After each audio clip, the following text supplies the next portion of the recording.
This is the news on top of the hour. Live from our studio in Georgetown. Kaieteur Radio, 99.1 FM.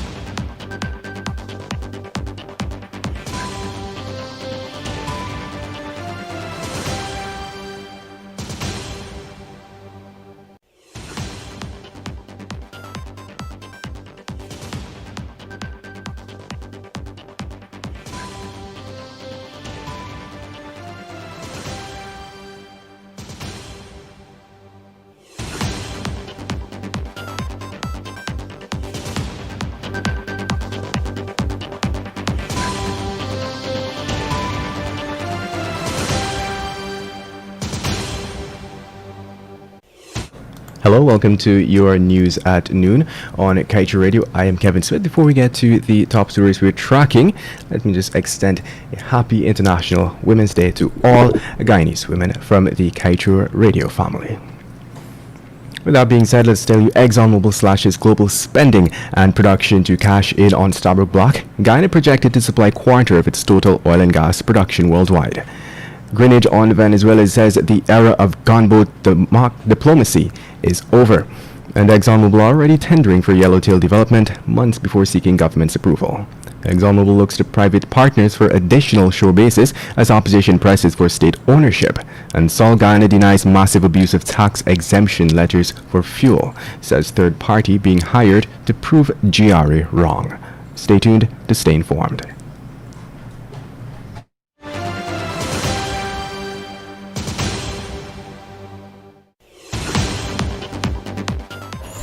Digicel Prime Bundles just got better with 3 new apps. Watch more with Playglow. Share more with Sportsmax. Read more news with Loop. Listen more with D-Music. Plus extra data. It's simply more bundled together. 51 gigabytes for 7 days for only $2,000. Live the experience with Digicel. Activate today on the My Digicel app. Weak systems of governance and the absence of the rule of law both combine to form the perfect stage for corruption to flourish. As part of our anti-corruption fight at Kaieteur Radio, we invite you to join us every Tuesday evening from 7:30 p.m. as we embark on the most needed quest to remove the tentacles of corruption from our systems. See you then for our latest program called Governance, Corruption and Justice.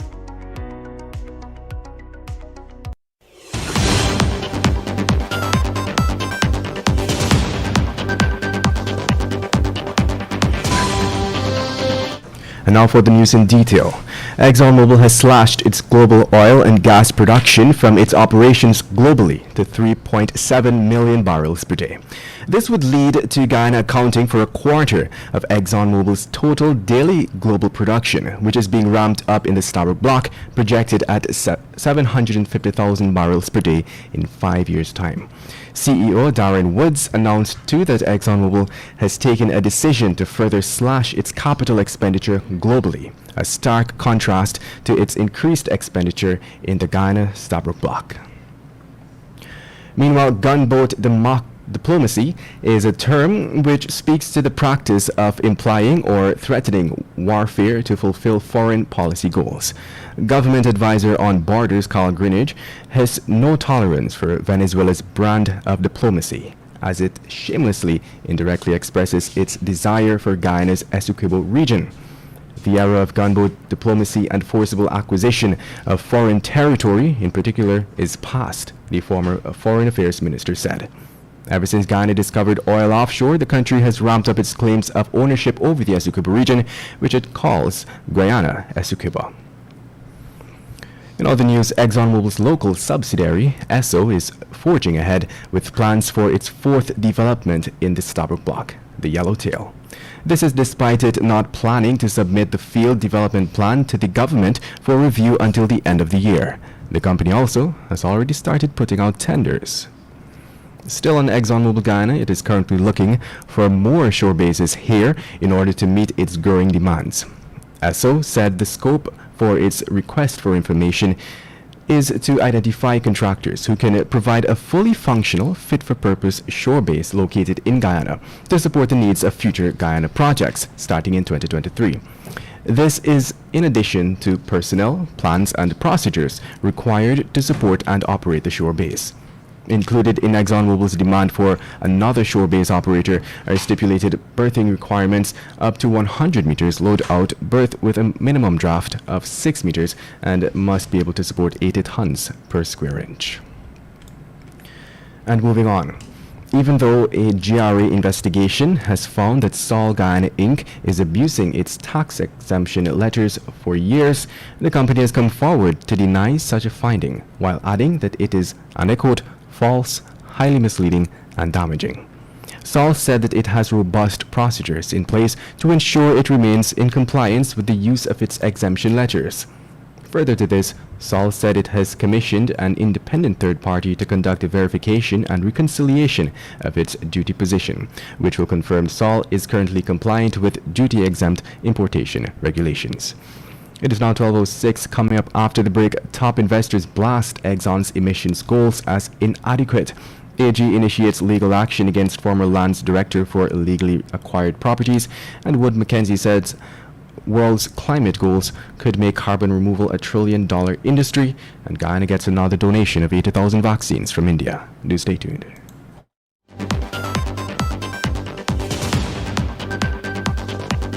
Guyana, please join me on the Glenn Lal Show, 99.1, 99.5, Kaieteur Radio, every Monday, Wednesday and Friday, 7:20 p.m. and a rebroadcast of the next day at 11 a.m. just in case you missed that program.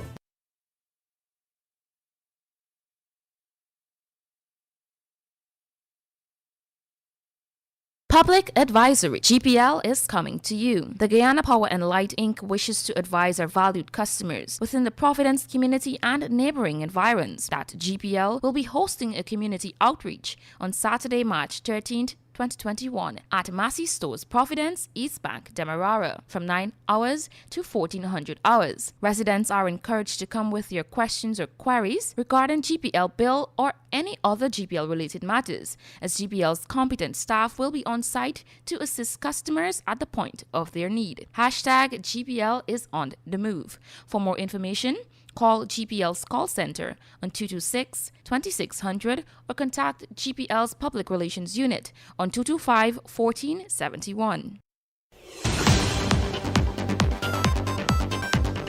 Welcome back. Let us continue with the news. At ExxonMobil's recently held Investor Day conference, a detailed outline was given of the company's plans through 2025 to increase earnings and cash flow, reduce debt, and fund advantaged projects. The company also unveiled its strategy to commercialize low-emission technologies in support of the Paris Agreement. Such statements, however, did little to quell the concerns of its investors. One of ExxonMobil's largest shareholders, Engine Number One, believes that the oil giant's plan is one that risks continued long-term value destruction and lacks serious diversification efforts. And moving on, Attorney General and Minister of Legal Affairs Anil Nandlal has commenced legal action against businessman and former Guyana Lands and Surveys Commission Director Wilfred Bradford over plots of land he acquired during his time as a sitting member of the commission. According to documents, Nandlal has approached the High Court seeking declarations that the two parcels of land located at Plantation Ramveld, East Bank Demerara, were acquired illegally, and hence their purchase should be deemed unlawful, null and void. In his application before the court, Nandlal noted that Bradford has been unjustly enriched in the sum of approximately $150 million, the true representation of the value of the parcels of land situated at Plantation Ramveld, East Bank Demerara. And moving on, with over 100 nations seeking to reach ambitious climate goals in the next few decades, energy research and consultancy firm Wood Mackenzie projects that carbon removal could become a $1 trillion industry. The Paris Climate Treaty seeks to limit global warming to 1.5 degrees Celsius. According to Wood Mackenzie, America's head of markets and transitions, David Brown, $50 trillion is the minimum capex level required to reach a 1.5 degree world. $27 trillion will come from new power capacity, energy storage, electrolyzers, and carbon capture and storage deployments through to 2050, while $23 trillion is required to cover associated infrastructure, battery metals, and hydrocarbons. And now let's tell you, Guyana has received another donation of the Oxford AstraZeneca COVID-19 vaccine in 80,000 doses from the government of India. The vaccines arrived at the Chedi Jagan International Airport yesterday and is the third batch of vaccines to arrive in Guyana. The first batch was donated by Barbados in early February, which saw 3,000 doses of the vaccine arriving in Guyana, which was used to kickstart the first stage of the country's immunization campaign. And now let's tell you, the Guyana government has contracted in excess of $228 million in loans in order to fund the construction of an asphaltic linden to Mabrur Road, as well as the construction of the East Bank Demerara Coast Road linkage project between Ogle and Eccles. As such, the Ministry of Public Works is currently in the process of looking to pre-qualify contractors for the Linden-Mabura Road, in addition to a consultant for the management of the project. It is now 12 hours 11.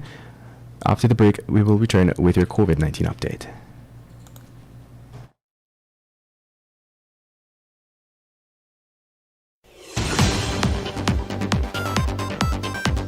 A lot has happened since oil was discovered in 2015. The petroleum industry is an ever-changing web of oil, gas, politics, and money. It gets complicated sometimes, but we can bring you all the latest developments and include you in the discussions here on Kaieteur Radio. So tune in to 99.1 or 99.5 FM every Tuesday night at 20 hours for Petroleum 101 with me, your host, Kamal King. Kaieteur Radio, the radio with a difference.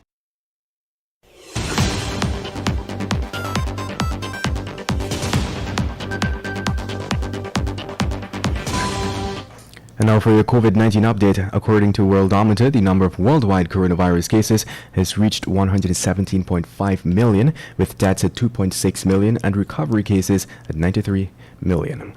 Locally, the Ministry of Health yesterday reported 35 new COVID-19 infections, which increased the case total to 8,807. 8 patients are in the COVID-19 ICU, another 13 in institutional quarantine, 40 in institutional isolation, and 444 in home isolation. Additionally, a total of 8,114 persons have recovered to date, with 8 new recoveries recorded yesterday. The COVID-19 death toll remains at 201. Chairman of the WHO's Outbreak Alert and Response Network, Dale Fisher, has stated that herd immunity to the COVID-19 virus will not be achieved in 2021. Herd immunity is when a significant portion of a country's population is immunized against the virus, providing indirect protection to those who are not immune to this specific disease. With herd immunity, the infection effectively stops spreading.